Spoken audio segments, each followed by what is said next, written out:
Մարդիկ երկար ժամանակ մեջք են բուժում, բայց կոնքազդրային հոդին ուշադրություն չեն դարձնում։ Մարդիկ չեն հասկանում, որ տարիքի հետ իրենց առաջացող խնդիրների մեծ մասը ոտնաթաթից է առաջանում։ Կոշիկը պիտի հարմար լինի, վերջ, հագար, եթե հարմար չի, ուրեմն քոնը չի։ Հայաստանում այդ մեծ ռազմերների հետ միշտ խնդիր կա։ Մեր հոդում առաջանում է անկայունություն, որը բերում է մաշվածության։ Նորմալ է, որ 50 տարեկան կինը կամ տղամարդը գնում է էնդոպրոթեզավորման։ Եթե մենք մեզ լավ ենք զգում ավել քաշով, մեր օրգանիզմը պիտի պատրաստ լինի այդ ավել քաշին։ Տրավմատոլոգիայում ինքնաբարդ օպերացիաներից մեկը համարվում։ Կյանք փրկող վիրահատություն չի, սա կյանքի որակ բարձրացնող վիրահատություն է։ Տարօրինակ հարց ծնվեց։ Քեն մարդիկ սիրում ծնկների արանքը բարձ դնեն ու քնեն։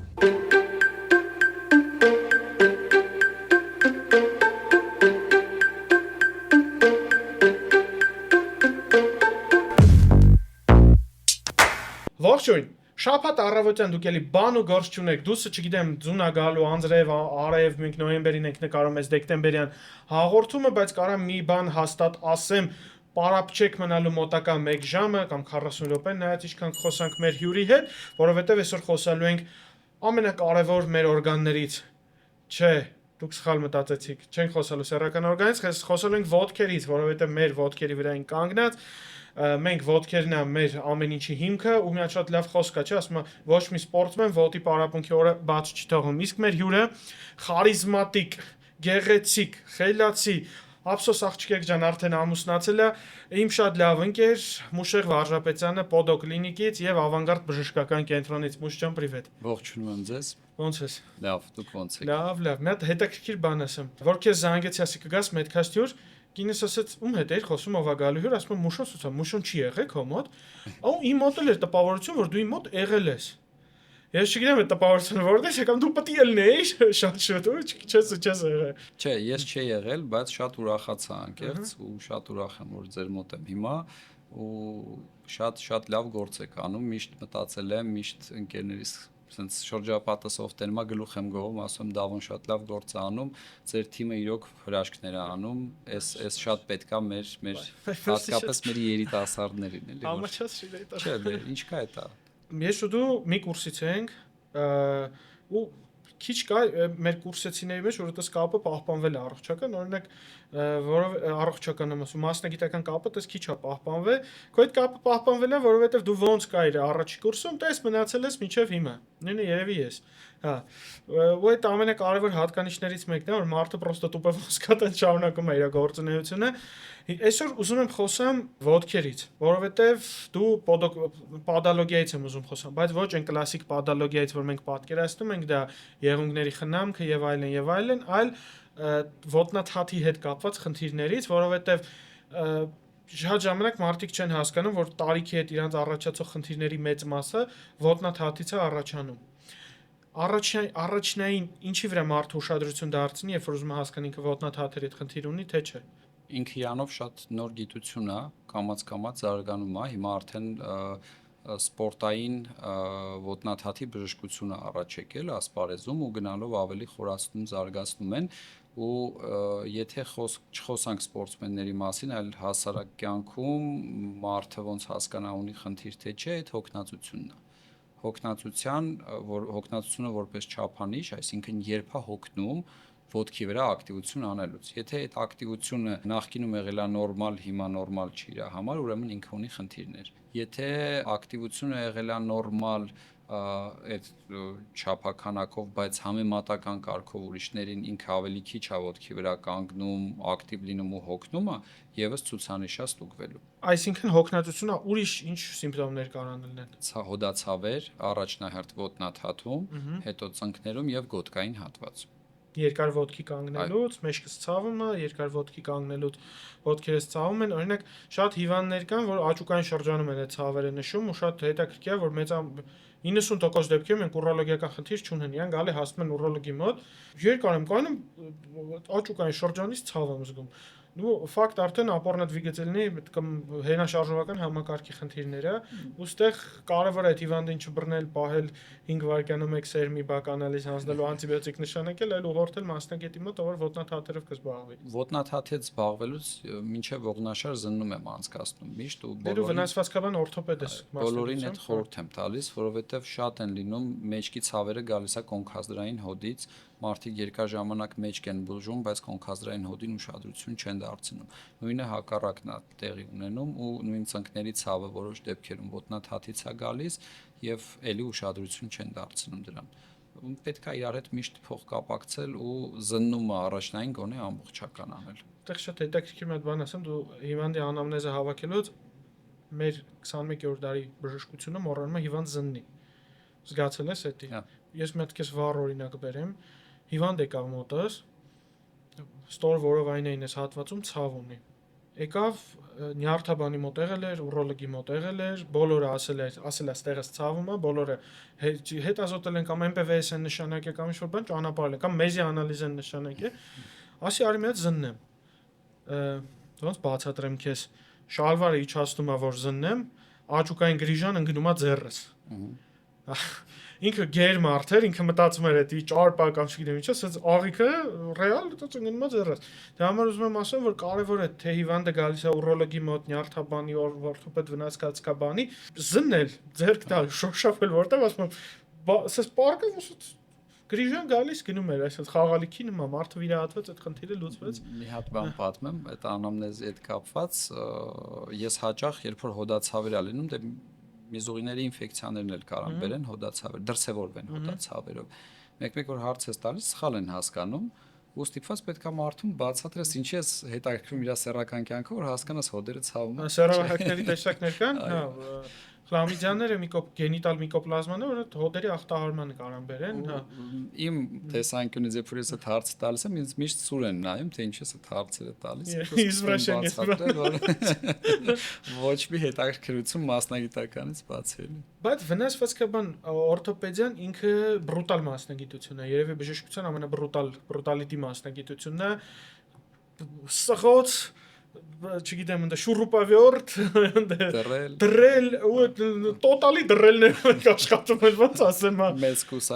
կուսաչկաներով, բաներով դու ընտրել ես օրթոպեդիայի ամենա տենց նրբերանգային մասը։ Հիմնականում բժիշկները չեն սիրում օրթոպեդիա, տրավմատոլոգներին, գնում են տրավմատոլոգիա, կոնստրուկցիաներ հավաքեն, կոտրվածներ, քեզ ինչ ստիպեց, որ ինչը գրավեց օրթոպեդիայի մեջ։ Ես սկսեցի ոնց որ սպորտային վնասվածքաբանության բաժնում սովորել ու մենտորս էլ սպորտային վնասվածքաբան օրթոպեդա, իրանից ոգեշնչվելով ու իր ոնց որ անցած ուղին տեսնելով սկսեցի սպորտային վնասվածքաբանությունը ուսումնասիրել ու նաև ոտնաթաթը։ Ոտնաթաթը շատ ավելի բաց դաշտ է, քան մնացած ոլորտները ու վնասվածքաբանությունը ինքը իրանով ու ավելի աշխատելու տեղ կա այդ ոլորտում, թե մասնագիտական ինքնակրթման, թե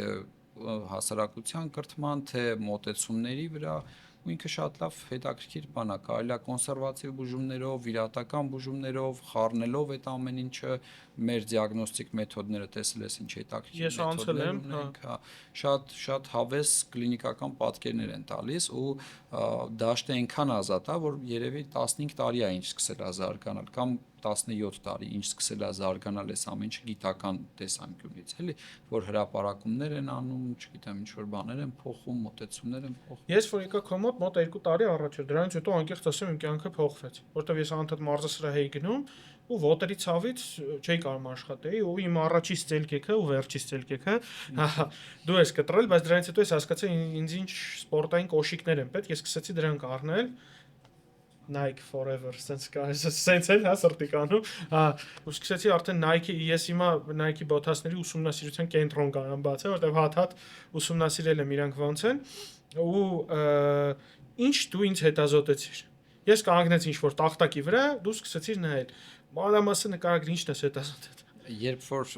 ոտնաթաթը զննում եմ, իմ համար ամենակարևորը կրունկի դիրքն է ու կրունկի դիրքից սկսած արդեն մոտավոր պատկերացում եմ կազմում ոնց է ծանրաբեռնվածությունը բաշխվում թաթի վրա։ Ես աշխատում եմ հիմնականում մեծ ոսկրերի հետ, ոտնաթաթի, որ կարողանամ փոքր ոսկրերը ավելի լավ կարգավորել, էլի, ու առաջնահերթությունը միշտ դրան եմ տալիս, բայց ուսումնասիրելուց նայում եմ բոլոր անատոմիական կառուցվածքները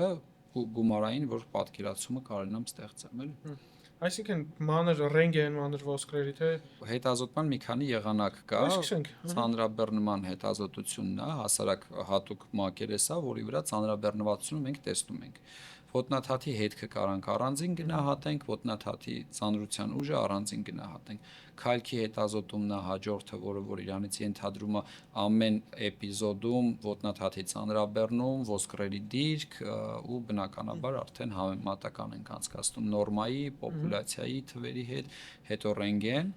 ռենտգենը ես միշտ սիրում եմ ծանրաբեռնման տակ անել, եթե իհարկե կոտրվածքի մասին չի խոսքը ու արագ չպետք է հետազոտենք, այլ պլանային դեպքերը միշտ ծանրաբեռնման տակ եմ անում։ Ինչ է ենթադրում ծանրաբեռնումը Կանգնած կամ ուժ գործադրելով, որ ունեցած ոսկրերը տեղաշարժվեն ու մաքսիմալ տեղաշարժը ես կարողանամ գնահատել։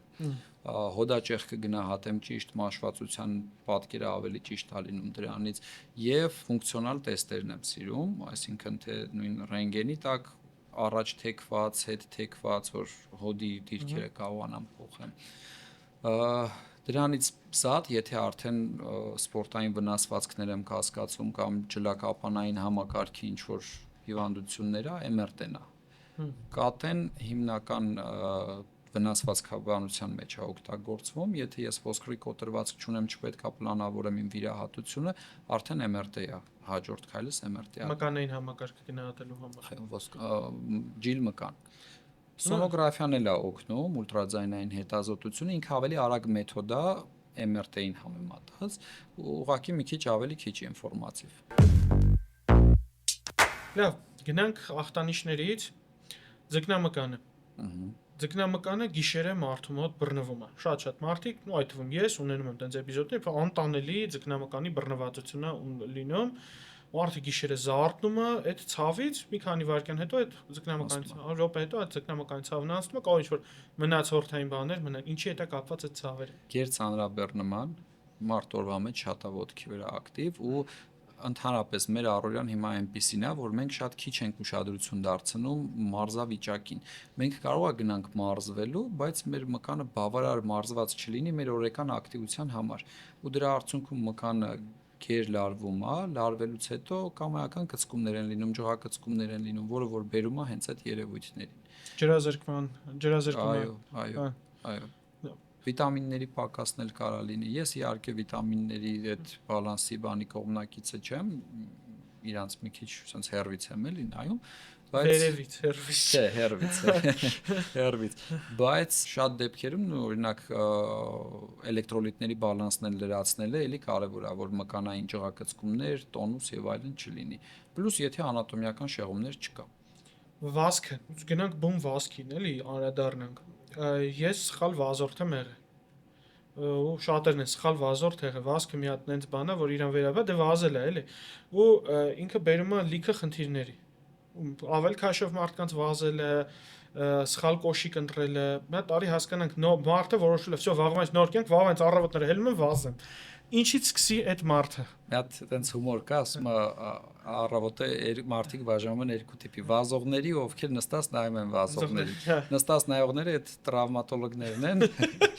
Ուրախ, թե հեսա երբ են գալու մեր մոտ։ Վազքը իրանից ենթադրում է պրոֆեսիոնալ ակտիվություն ու շատ վտանգավոր ակտիվություն։ Վտանգավոր է ոտնաթաթի, ծնկան հոդի եւ ողնաշարի գոտկային հատվածի համար, որովհետեւ վազքի ժամանակ սովորաբար մենք մեր մարմնի ծանրության ուժը օգտագործում ենք այն հոդերի վրա, որոնք պատրաստ չեն այդ ուժին։ Այդ դեպքերում երբ մարդիկ նոր սկսում են վազել ու այո դա լիա շատ թաքնված բաներով, ցավերով, որոնք ի հայտ են գալիս մարդկանց մոտ։ Եթե մարդ ուզում է վազելուց առաջ հատկապես կա տենց միֆ, որ վազելով կարդիո են անում, քաշ են գցում եւ այլն, այդ միֆ է, որովհետեւ դրա կարող է քաշը իջնի այդ մարզումների հետևանքով, բայց լիքը բաներ կվնասվեն։ Որպեսզի մարդ սկսի վազել, մինչև վազելը մի 3 ամիս պետք է ուրիշ մարզումներ անի։ Պատրաստի օրգանիզմը, որ օրգանիզմը սկսի վազել, որովհետև այդ հարվածային ուժը, հատկապես եթե մակերեսը փոխվում է կոշտ փափուկ, հա, խոտ, ավազ, չգիտեմ, ասֆալտ եւ այլն, մի օր էլ ջիմում կվազի դարոշկայի վրա, այդ ամեն ինչը նպաստում է վնասման։ Իսկ մեր օրգանիզմը շոկի է ենթարկվում դրանից, ասում ախպեր ջան, մի րոպե, խնդրում եմ գնա հիվանդանոց։ Այս ցավային սիգնալը քեզ, հա։ Եթե բախտը բերում է դեռ վնասված չի, ոնց որ բուժումներ կանցնի, նորից կվերադառնա իր վազքին, բայց վազքը շատ վատ ակտիվություն է սկսելու համար։ Պետք է սկսել մարմինը պատրաստել, հետո նոր գնալ վազելու։ Բան կար, մի հատ շատ հզոր վազորդ կա, Դեվիդ Գոգինսը, լսել ես իր մասին, ինքը ուլտրամարաֆոնիստ է։ Ինքը մի անգամից վազել է մոտ 190 կիլոմետր, պատկերացրու ինչ տիպ 33 ժամում, դրա համար դեմից 3 թիվ ասի։ 33 ժամ անընդմեջ վազել է։ Վազքից առաջ ինքը մոտավորապես ասում է, ես երբ որ դուրս եմ գալիս վազելու, ես մոտավորապես 1.5 ժամ ռաստիաշկա եմ անում։ Իր ոդքասթերը, երբ որ իր բաները լսում ես, ասում է, ես այսինքն ինքը իր օրգանիզմը այնքան է Դեվիդ Գագինսը պատրաստում ռաստիաշկեքի ձգվելու, չգիտեմ մնացած բաների մկանների աշխատանքի, ինքը պրոֆեսիոնալ վազորդ է։ Ծնվել է վազելով, էլի, հա։ Ինքը ասում է, ռաստիաշկեքը եթե չես անում, լրիվ անիմաստ է։ Դրա համար պետք է երկար ժամանակ, մեկ-մեկ կան sense բաներ, ում ասես, բան սկսում են շտանգան բարձրացնել, հա, չէ։ Մի հատ բան էլ կա, վազքի տեխնիկա, մարաթոն վազողները վազում են թաթ կրունկ։ Ну, հատուկ ձև կա, հա։ Իսկ մենք վազում ենք, ես էլ կրունկ թաթ։ Այդ թվում կրունկ թաթ։ Կրունկ թաթ վազքը շատ վտանգավոր է։ Իսկ մարաթոնիստները վազելու ժամանակ նկատել ես, չէ՞, լոնգ են, շատ հեռու է, քայլքը բավականին լայն է, երկար է։ Ու այդ նախատեսված է նրա համար, որ իրանց ոտքը հատակին քիչ կպնի, այսինքն իրանք ավելի շատ իրանց շպրտեն առաջ։ Տարածություն Այո, քան այդ իհարկե համեմատական կարգով է տարածության համեմատ իրանք ավելի քիչ են հատակին լինում, բայց այդ նաև նպաստում է, որ իրանց օրգանիզմը քիչ վնասվի։ Ես շատ մարդ գիտեմ, ովքեր դեֆորմացիաներ ունեն թաթի ու հասարակ քայլել իրանց համար շատ ցավոտ է, բայց իրանք վազում են ու վազելու ժամանակ խնդիր չունեն, որովհետև տեխնիկայով են վազում։ Այսինքն իրանք շատ ուժեղ բան են անում, կարգավորում են իրանց ոտնաթաթը։ Վազքի համար կոշիկները ամեն բոթաս չի, որ նախատեսված է վազքի համար, դաժե եթե խանութում վրան գրած է վազքի բոթաս։ Ոնց պետք է ճիշտ ընտրել, բայց ես օրինակ ընտրել եմ, իմս կարամ սերիան ասեմ, բայց այդ իմ համար եմ ընտրել։ Երկար առնել, հագնել, փորձելով, դա Nike Pegasus 4041 սերիան է, քայլելու համար էս հագից P6000-ներն է։ Մեր Երևանի Nike խանութի աշխատողները գիտեն, որ P6000 է լինում մեծ չափսի, հա,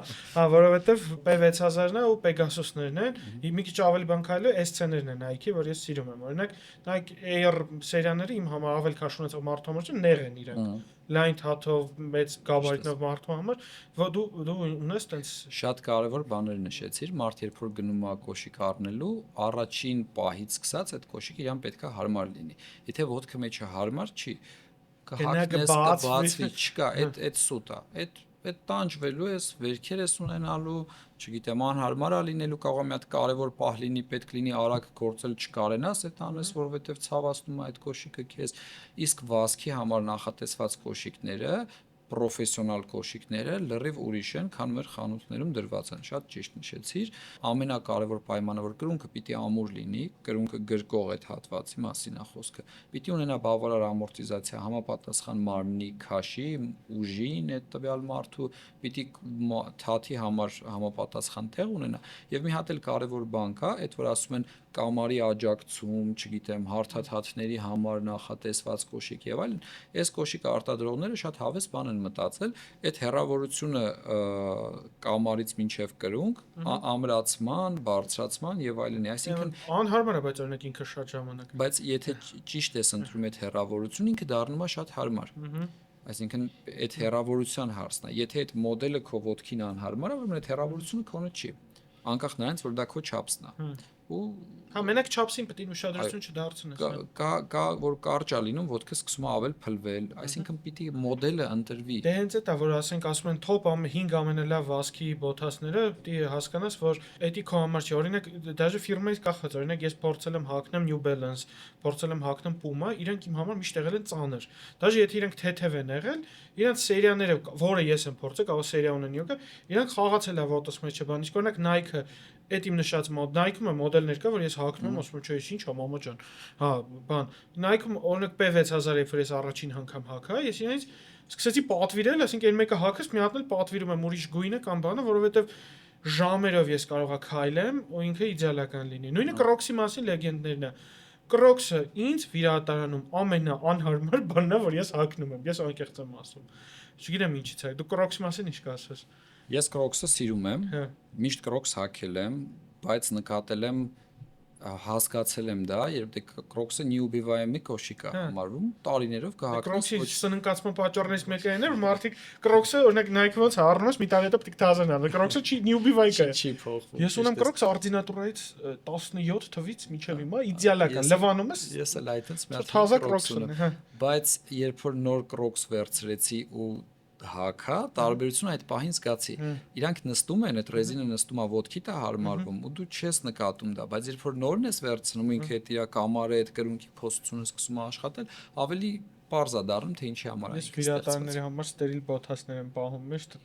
հա, կամ կարաս փորձես բանի Skechers-ի Crocs-ի նման տարբերակները էլի շատ լավն են։ Ես հիմա Skechers-ի այդ ռեզիներն եմ անցել, հա։ Ստաց իրանք լավ սերիաներ ունեն բոթասների, հա։ Ասեմ քեզ սենց, օրինակ Puma-ն ես չեմ սիրում, New Balance-ը ընդհանրապես խորհուրդ չեմ տալիս, որովհետև New Balance-ից շատ քիչ մոդելներ կա, որ լավն են։ Շիր պատրեբ մոդելները, այդ տարածված մոդելները մի հատ հետաքրքիր բան ունեն, որ իր այդ տակացուն ունեն հասարակած, որ եթե քո ուժը հաղթահարում է իր ուժին, ինքը սկսում է միանգամից ծռվել ու մարդիկ դա չեն նկատում ու տանջվելով քայլում են։ Դրա համար եթե պետքա ուղակի կոշիկ ընտրել առօրյայի համար, ես New Balance խորհուրդ չեմ տալիս։ Հակագովազդա կներեք։ Չէ, հակագովազդի հարցը ճիշտ է, հարցն է, որ դու մարդ կա իրան կարա sense բանանի կոմպլիմենտ առելնի այդ կոշիկը մարդ կա իր համար չի, հա։ Համաձայն եմ։ Ինչ վերաբերում է կներես ես կոշիկ որ հագնում նման բաներ, ես իրեն Colhan ֆիրմա, իր տարբեր 0 գրան, սերիան եւ այլն այնքան գովացի, մամաս ասեց, ես էլ եմ ուզում, մամա այսօր մամաս տանել չի կարող այդ կոշիկը։ Իսկ ես գժվում եմ էլի այդ կոշիկների համար, որովհետեւ Colhan-ի կոշիկներով կարամ անցնեմ, չգիտեմ, տարածություններ ու չզգամ որ ոտքիս։ Colhan-ի կոշիկներով եղել է Հռոմում 35 կիլոմետր քայլել եմ ու ընդհանրապես ոչ մի բան չեմ զգացել։ Նույնը Skechers-ով, դրա համար ես ինձ որ հարցնում են ամենօրյա կոշիկ, ես ասում եմ գնացեք Skechers-ից ընտրեք ձեր համար հարմար կոշիկ, էտա։ Ես просто just do it։ Չգիտեմ, ես այս բրենդը խիամ սիրում, իմ համար Phil Knight-ը, ու այն ինչ որ ինքը ստեղծել է, դա վազողների համար է ստեղծել։ Ու իր հիմնադիրներից Phil Knight-ը մնացել վազող է, պրոֆեսիոնալ վազորդներ են իրանք, ու հարմարությունը որ Nike-ը թեկուզ Puma-ն բան չունեմ ասելու, ինքը կարող է սերիա կա, բայց ես ինչ Puma հագել եմ, իրանք միշտ հենց առաջի պահից իրանք այն չեն։ Ես Puma-ից միշտ հեռու եմ մնացել։ Adidas մի հատ եմ ունեցել, Nike-ն, Adidas-ը երկուսն էլ բան ունեն, քայլքի լաբորատորիա ունեն ու աշխատում են պրոֆերի հետ, երբ որ պայմանագրով չգիտեմ ինչ որ Michael Jordan-ի կամ Cristiano Ronaldo-ի, հա, պիտի բան տան։ Իրանց անցկացնում են քայլքի լաբորատորիա, ոտնաթաթի ուժն են չափում, մարմնի ծանրությունն են չափում, ծանրաբեռնման կետն են չափում ու այդ մոդելը սարքում են իր համար։ Մի հատ գժական բան է, որ նայում ես մարդիկ ուր են հասել, իրանց թե մարքեթինգով, թե իրանց ռեսերչներով, ու իրոք իրանք սարքում են քո համար, տալիս են քեզ։ Ես անկեղծ եմ ասում, եթե մարդը գումար ավելի լավ է ունենաս մի զույգ լավ կոշիկ, քան 5 զույգ, ավելի լավ է, հա, լուրջ, ասենք ես, հա, որ ասում եմ, շորը կարա լինի 1000 դրամանոց, չգիտեմ, հա, յարմարքից առած մայկա, որտեվ այդ քեզ ոչ մի բանով բացի իմիջային կամ հակնելու կամ տեսքի բան չտե, կոշիկը պետքա լավը լինի, հա։ Համաձայն եմ։ Որոշիչ Phil Knight իմ փողերը կբերես ինձ կտասես, որտեվ ես բանի ժամանակ, էքսպոյի ժամանակ Skechers-ին ասում եմ լիքը խորհուրդ եմ տալիս, չեք ուզում մի հատ շնորհակալություն հայտնեք։ Մի զույգ ինձ նվերտակ։ Չէ, օրինակ ես Colhan-ից որ շուշուտ էի առնում անդադ որ խոսում եմ Colhan-ից մի անգամ մի զույգ նվեր տվեց, շատ լավն են դե։ Հա։ Իմ կայֆը էր, որ իրանց այն մեծ ռազմերները չէր վաճառվում խանութում հյուսիսային պողոտայով, գնում էր այն Multimagic Mall իրանց outlet-ը, ես քեզ գինով էի առնում, այդ ոչ է կայֆեր էլի։ Որովհետև ես 45-6 եմ հագնում, այդ մեծ ռազմերը։ Ես 41 եմ հագնում։ Ոչ, մեծանաս մի։ Մեկ չի լինում։ Իմ ռազմերը հետաքրքիր է, որ օրինակ Հայաստանում այդ մեծ ռազմերների հետ միշտ խնդիր կա։ Բայց դու որ գնում ես Եվրոպա, թե հագուստը, թե կոշիկը, թե ամեն ինչը, մեծ ռազմերները նույնիսկ ոնց որ փոքրները։ Կոշիկի պարագայում նաև լայն ռազմերացիա խնդիրել կա։ Ախր այդ կոշիկը նայում են երկարությունը, ասենք 45-ը կա։ Օրինակ Nike Air-ը ինքը լայն թաթ ունեցող մարդու համար չի։ Դու կարող ես նույն վերցնես 46-ը, ոտը չմտնի։ Ինքը նեղ է։ Ինքը հարմար չի։ Նույնը Nike-ի ամենաառաջի մոդելը Cortez-ն է, Nike Cortez-ը, այդ որ Nike բրենդով արտադրվել, ոչ թե Tiger, Cortez-ն է, ինձ հակա, ասում էի լեգենդար մոդել է։ Առնեմ ունենամ որպես տենց ես Cortez ունեմ, հակա չոփից դուս անհարմար էր էլի ինքը։ Դժ կարելի փուճուրալ տունու եկի։ Չէ, կոշիկը պիտի հարմար լինի, վերջ, հակար, եթե հարմար չի, ուրեմն քոնը չի։ Չէ, հենց այդ ամենակարևորը։ Փափուկ լինում է, կոմֆորտ լինի, էլի։ Մեր հաղորդման գործընկերն է բժշկական գենետիկայի եւ առողջության առաջնային պահպանման կենտրոնը։ Բժշկական գենետիկայի կենտրոնը Աբովյան 34/3 հասցեում գտնվող բոլորդ էլ գիտեք, ու գիտեք այնտեղ կարելի է հանձնել գենետիկական անալիզներ, մասնավորապես պարբերական հիվանդության հետ կապված։ Սակայն քչերը գիտեն կամ զարմանում են մեկ-մեկ, որ բժշկական գենետիկայի կենտրոնում կարելի է հանձնել անալիզների ամբողջ սպեկտրը, սկսած արյան ընդհանուր քննությունից վերջացրած բարդ NGS պանելներով կապված հղիության, օնկոլոգիական հիվանդությունների, ռևմատոլոգիական հիվանդությունների, սիրտանոթային հիվանդությունների եւ այլ տարբեր տեսակի պաթոլոգիաների համար։ Կարող եք հանձնել հորմոնալ տեստեր, կենսաքիմիական տեստեր, մանրեաբանական հզոր լաբորատորիա, PCR լաբորատորիա եւ շատ ծառայություններ, որ մատուցում է բժշկական գենետիկայի կենտրոնի պրոֆեսիոնալ, բարի ու շատ ընկերասեր թիմը։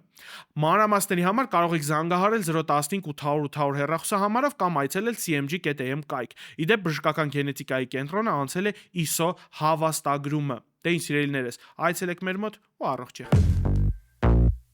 Նայ, ես անցյալ տարի իմ պրակտիկայում մտցրեցի սկանդինավյան քայլքը։ Բարբերաբար շաբաթ 2-3 անգամ վերցնում սկանդինավյան քայլքի փեդերը, իշտա ինձ մարդիկ կողքից թարս են նայում, որ ես թողմախի գյոլում բան եմ անում, ու սա մտածում եմ, ինչ-որ խնդիր ունեմ։ Բայց փեդերը ինչ է Հա, ասում լիժեքն ուրա, հա։ Չէ, նայ ինքը ինձ ինչ տվեց։ Սա մտածում եմ տարիքով մարդկանց համար է, բայց չէ, ինքը ռիթմով եմ բան անում, ու ինքը ավելացնում է իմ վինոսլիվեստ ոնց ասեմ։ Դիմադրողականությունը, որովհետև եթե ես թողմախի այգին ասեմ, կռուկ էի տալիս 3 կռուկ արագ քայլով կամ վազքով օրինակ։ Սա կրկնապատկում է իմ հնարավորությունը, դա ավելի շատ կալորի արժան վառում, պլյուս ձեռնելու աշխատում է։ Ինչ կասես սկանդինավյան քայլքի մասին։ Շատ լավ ակտիվություն է, ավելի գերադասելի է, քան վազքը իրականում, որ նույն այդ պատճառով չվնասվեն մարդիկ։ Քայլքը պիտի լինի այն տեմպով, որ քայլելու ժամանակ եթե ուզենաս խոսած, շունչդ կտրվի։ Իսկ աերոբ բանի ժամանակ հասկացա։ Իսկ սովորական որ ասում եմ դուրս եմ գալիս բոսնելու կամ օրը 10000 քայլ օրը 2 ժամ քայլում եմ բժիշկ ջան, բա ինչի լավ չի, դե պետքա բացատրես այդ մարդուն էլի որ դու պիտի մկաններդ աշխատեն ոչ թե բոսնես։ Սկանդինավյան քայլքը ինքը ամբողջությամբ աշխատացնում է մկանները ու բնականաբար գերադասելի է, քան մնացած ակտիվություն։ Այդ հետաքրքիր բան կա, դե օրը ես էլ եմ 10000 քայլում, ասում եմ ցավոտամ, ես 10000 քայլ ես իմ արագ 4-րդ մասիվից իջնել Նանսենի այգով պտտվել մեգամոլով, հետո 4-րդ մասիվի դիքը բարձրանալ, տուն հասնելն է, բայց արագ 10000 քայլ օֆիսում գնալ գալը, կստացի 10000 քայլի մասին միֆը գիտես, որ ինքը միֆ է։ Ճապոնական այդ բան արտադրող այդ քայլը հաշվիչ, առաջ քայլը հաշվիչները զուտ 10000-ը չեմ հիշում ոնց է հնչել բանով, մարքեթինգային իրանց անվան հետ է համընկել թե ինչ։ Եթե կոմենտներում գիտեք այս պատմությունը գրեք, ու դրա համար այդ 10000 քայլի լեգենդն է ստեղծվել։ Որտեվ ամեն մարդ մեկի համար 10000 քայլը ահռելի է, միշտ համար 10000 քայլը սովորական բան է։ Հա։ Սովորական ինչ-որ բան է, ինքը մարքեթինգ է էլի 10000 կամ 10000 րոպե։ Դու օրական ինչքան ես քայլում։ 16000-ից 20000, որից 10000-ը ինքը ակտիվիթի է։ Այսինքն չէ, իմ միջինը 6-7000։ Չէ, ես իրիկունը երեխուն հենց քննացնում եմ մերին, ես դուրս եմ գալի քայլելու, մինչև գամ, հա, այդ իմ ժամանակն է, որ իրանք զբաղված են, Պալբոմ մի վրա ժամանակ չեն ծախսելու, կարամ ճիշտ է, TikTok թերթեմ կամ բանանամ, AirPods-երն ականջներիս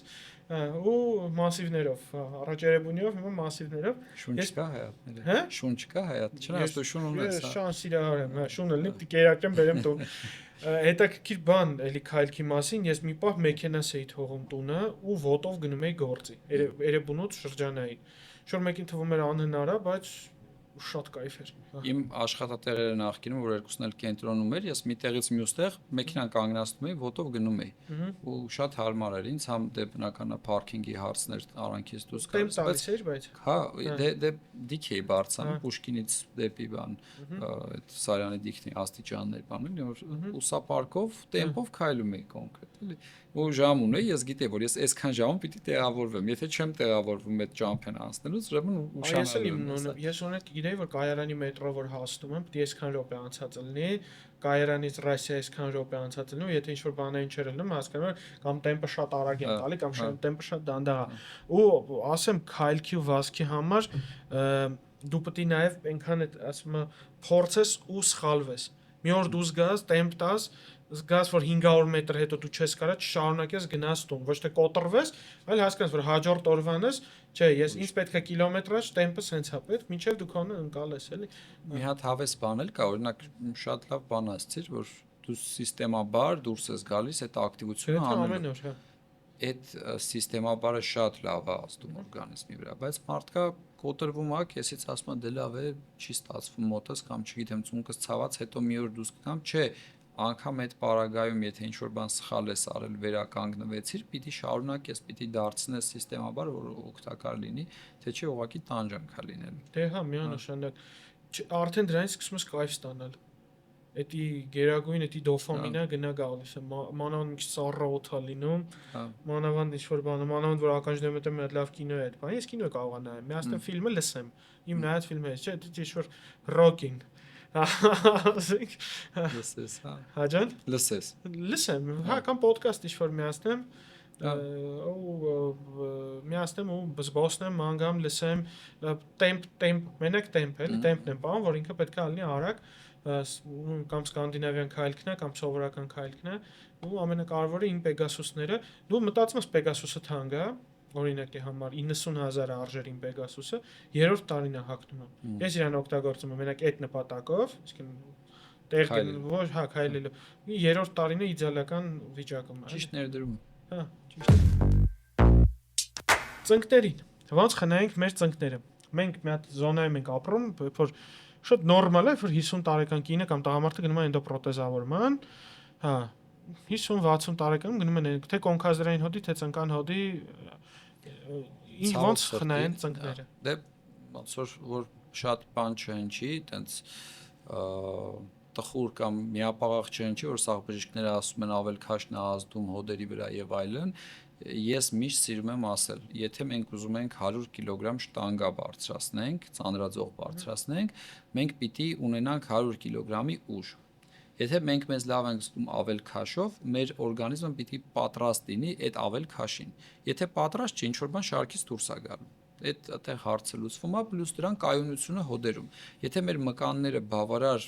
էներգիա չունեն, որ օրինակի համար մի ժամ ակտիվություն մեզ ապահովեն, բայց մենք մի 3 ժամ ակտիվություն ենք ունենում ամեն օր, մեր հոդում առաջանում է անկայունություն, որը բերում է մաշվածության։ Էլ չեմ ասում, կյանքի ընթացքում մի անգամ կընկնենք, մի անգամ կհարվածենք, մի անգամ ինչ-որ բան այն չի գնա, կունենանք ինչ-որ էպիզոդներ կյանքում, որը կավելացնի մեր մաշվածությունը, որpիսի մաշվածությունը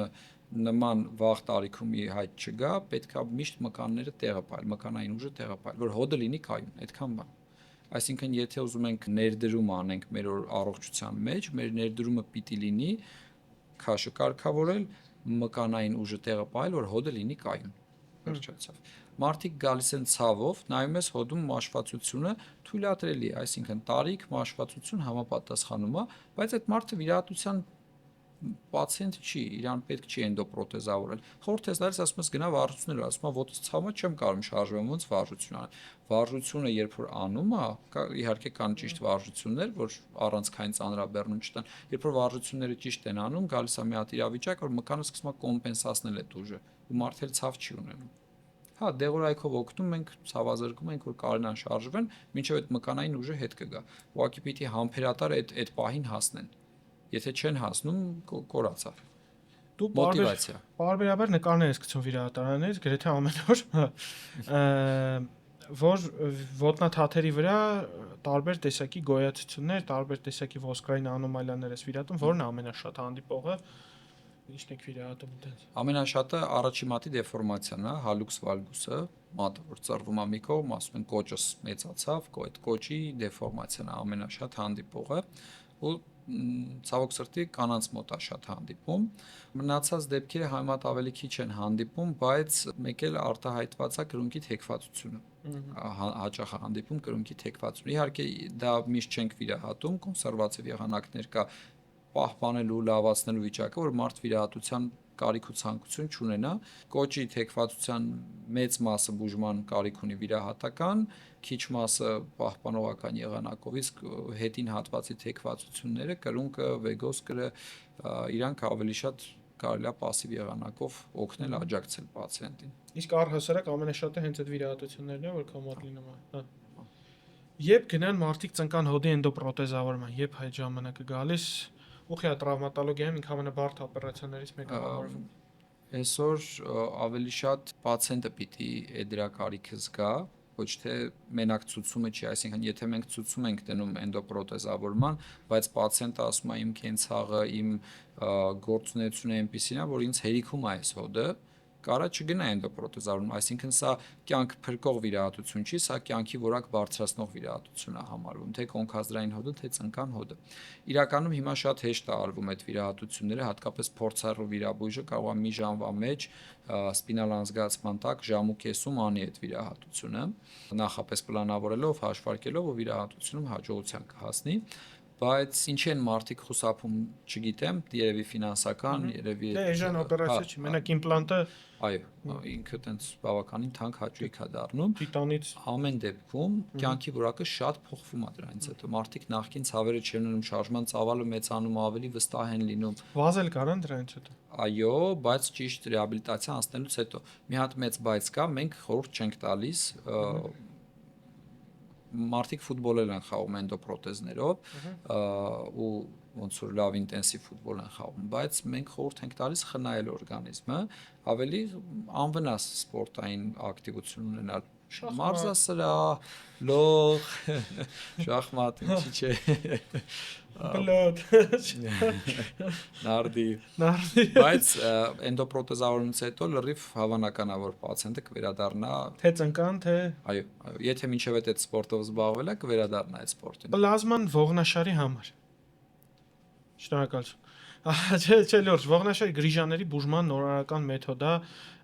ըստ շատերի, էլի, ես չեմ բանանում, ողնաշար։ Ճողվածքական բազան շատ շատ ցածր է։ Ես ինքս էլ կիրառում եմ պլազմոթերապիա, բայց շատ ցածր է ապացուցողական որտեղ ես կիրառում։ բազան։ Ես հիմնականում ջլաբորբերի, հատկապես այդ կպման, ջլերի կպման հատվածում, երբ որ արտահայտված ցավ է լինում, բորբոքումը տարածվում է եւ այլն, կարելի է օգտագործել ավելի մեղմող, ավելի լավացնող, որպես ապակինում արագացնող պրոցեդուրա, բայց ապացուցողական բազան, որ ինքը ինչ որ բան բուժում է, հատկապես գրիժաները գրիժաները չէ, ոչ մի բան, եթե գրիժան կա, գրիժայով մարդիկ ապրում են մի կյանք, մի օր ծանրություն են բարձրացնում կամ անհարմար թեքվում են, վնասվում է ինչ-որ բան, սկսում են ցավեր եւ այլն, գնում են MRT-ն անում, բարձում է գրիժա կա։ Հա, բայց այդ գրիժան հո 3 չառաջացավ, մի տարի հետից կլինի, այսքան գրիժան ոնց կարա 3 առաջացածնի, ժամանակ է պետք դրան։ Ու ողնաշարի Կոդկային հատվածի ցավերի մեծ մասը մեխանիկական ծանրաբեռնման ցավեր են, որոնք շատ հեշտ անցնում են, եթե մարդ իր կենսակերպը մարզումներով լրացնի, շարժումները ճիշտ պահի, իրան խնայի։ Մեր նեյրոխիրուրգը մի հատ խորհուրդ տվեց, ասում է, եթե մարդը լողով է զբաղվում, ողնաշարի գրիժա ունենալ հավանականություն լավ ցածրանում է իր մոտ։ Ողնաշարը ամուր է լինում, անկայունությունը ողերի վրա թուլանում է, քչանում է ու վնասվելու հավանականությունը իջնում է։ Տուրնիկ կախվելը օգնում է։ Հա, լավացնում է այդ տրակցիան, դե տարածությունը ազատում ողերի մեջ, նյարդերը թուլանում են, այդ վնասված սկավառակը, դիսկը վնասված ավելի թուլանում է, հանգստանում է։ Բայց հենց իջան նորից ցավը գալու է։ Կոշիկներից խոսացինք, բալիկիս ճիշտ քայլելու համար խորհուրդ էին տվել օրթոպեդ կոշիկ, օրթոպեդիկ էլ չէ, օրթոպեդ, այսինքն չգիտեմ, ուշեղ կոշիկ էլ չգիտեմ, ոնց օրթոպեդիկ մատրաս, օրթոպեդիկ կոշիկ, օրթոպեդիկ բարձ, օրթոպեդիկ ակնոցներ, Ուրեմն մի հատ կարճ բան պատմեմ, ընկեր ունեմ մանկությանով գործարան ունի, հայկական արտադրության օրթոպեդիկ մատրասներ, ամեն ինչ տեղում են անում։ Մի անգամ որոշեցի տենց ընկերոջս համար մի հատ լավ բան անեմ, կիսվեցի, որ տեսեք ժողովուրդ ջան, սենց արտադրություն կա, լրիվ հայկական է արտադրությունը, բարձր որակով հայբեդ։ Հայբեդը գիտեմ, երեխունը տայցե առնես, հա։ Ու իրանց գործարանի մասին նկարեցի, ցույց տվեցի եւ այլն, հետո տենց ավակ ընկերներից բան հետադարձ կապ է գալիս, իբր մենք ասում ենք օրթոպեդիկ մատրասը ոչ մի բան չի բուժում, դու դրել օրթոպեդիկ մատրաս ես գովազդում, ես ինքս օրթոպեդիկ մատրաս եմ իմ համար ընտրել ու շատ կոմֆորտնի է իմ համար քնելը։ Ինչո՞վ է բայց ինքը դա, օրինակ տարիքով ձեր բժիշկներից մարդ եղել է մեր հյուր, որ ասում էր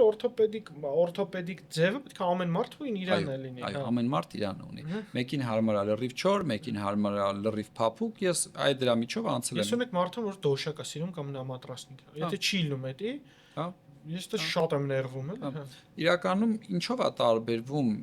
հենման կետերն են փոխվում ուղղակի։ Եթե քո մի տեղը շատ է լարված գիշերվա ընթացքում առավոտը ցավալու է։ Այդ տեղը կարաս բարձ տնես, պարտադիր չի հատուկ հարմարանք լինի։ Բարձ տնես, հաջորդ օրը ցավ չունենաս։ Բայց հիմա Սիստեմը տարօրինակ հարց ծնվեց։ Քեն մարդիկ սիրում ծնկների արանքը բարձ դնեն ու քնեն։ Հա, որովհետև կոնքուղի դիրքում ա լինում, գոտկային հատվածը չի լարվում։ Մկանները ավելի հեշտ են թույլանում։ Այս դաժե նկատել եմ աղջիկս է սիրում։ Մեջքի վրա քնած ժամանակ ծնկների տակ, եթե կողքի վրա ես քնում, ոտքի մեջ տեղը։ Աղջիկս 2 տարեկան է սիրում է իր ադյալը, sense մեկ է դրական ծնկների արանքում, հա։ Դա չեմ կարող ասեմ։ Ինչ վերաբերվում է օրթոպեդիկ, Ինչ որ խնդրի նշան է, թե դու պրոստո քո ուղի։ Դու ո՞նց ես քնում։ Ես որտեղ պարկեցի, տեղ քնում եմ։ Մի հատ հետաքրքիր բան պատմեմ։ Ես բարբերաբար արտանում մեջքի ցավով։ Գիտեմ, որ իմ հիմա չեմ մարզվում, մարզումներից թողել եմ, մեջքս դրանից ցավում է, որ օրը մարզվեմ, ցավ չեմ ունենում։ Հիմա տարօրինակ բան, շատ լավ մատրասի վրա եմ քնում, բարձրացել է շատ լավ, լրիվ հարմարացրել եմ ինձ։ Ես քնում եմ մատրասի վրա, արթնանում եմ առավոտը մեջքից ցավից։ Ես մի օր գնում եմ տուն, հոգնած դիվանին պարկում եմ, ոտերս դնում եմ աթոռին ու արթնանում եմ նույն դիրքով, այսինքն ոտերս աթոռին, ոտքերս աթոռին, ես դիվանի վրա մի կերպ ծռված, մեջքի ցավ չունեմ։ Ավելի լավ եմ քնել, քան ասենք անկողնու մեջ ավելի հարմար պայման։ Դիվանին անջատվում չես պատկերացնել։ Աշխարհի գիրը շորերով։ Աշխարհի ամենակայֆ բաներից մեկն է։ Որ չես շարժվում ու տենց առավոտը այդ դիրքով արթնանում ես։ Սկորի աշխատել ես դու։ Չեմ։ Ես հիվանդանոցում եմ հերթապահել, բայց Հա, ճիշտ է, CMS-ում էր հերթապահում, հա։ Շտապօգնություն չեմ անցել։ Մենք շտապօգնությունում աշխատում ենք, պայքարին բարև ենք մեր կուրսի, Պետրոսյան Նայիրի բժշկական կենտրոնից։ Ես ու Պքոն սկորիում աշխատելուց կար մի հատ, ես դե խոշոր էի, ես դե չէի տեղավորվում, ինձի տապչան էին տալի որ քնեի, պատկերացրու տապչան, այս Պքոս կրեսլոյի ու աթոռի վրա էր քնում, մի օր սա տարիքով բժիշկն ով է իմ վրա ուշադրություն դարձնելու։ Ես գնում եմ քնեմ այդ կրեսլո աթոռ վերսիայի վրա, հա Ժորժա մեկտես ծանր պայմաններում էինք աշխատում։ Կրեսլոյից ես դնում եմ, ոտերս դնում, արհետ ես գիշեր չեմ ունեցել ես, որ քնեմ, նախ կանչ չկար այդ գիշերը, ինչ որ թութու վիճակ էր, մարդ չկար որ սկորը էր կանչելու։ Որակով քունել։ 2.5 ժամ, այդ ժամանակ քնել էդի տենց բաներ էլի։ Բայց պետք է սկորիում ժամերը փոխվեն մարդիկ։ Հիշում ես մի անգամ կարծեմ դու ասիր առողջապահության համաշխարհային կազմակերպությունը տվել է ցուցանիշ 8 ժամից ավել եթե բուժ աշխատողը գտնվում է բուժ հիմնարկում իր պրոդուկտիվությունը իջնում է կարճ կոնկրետ իհարկե չգիտեմ ինչքանով այդ մեր երկրին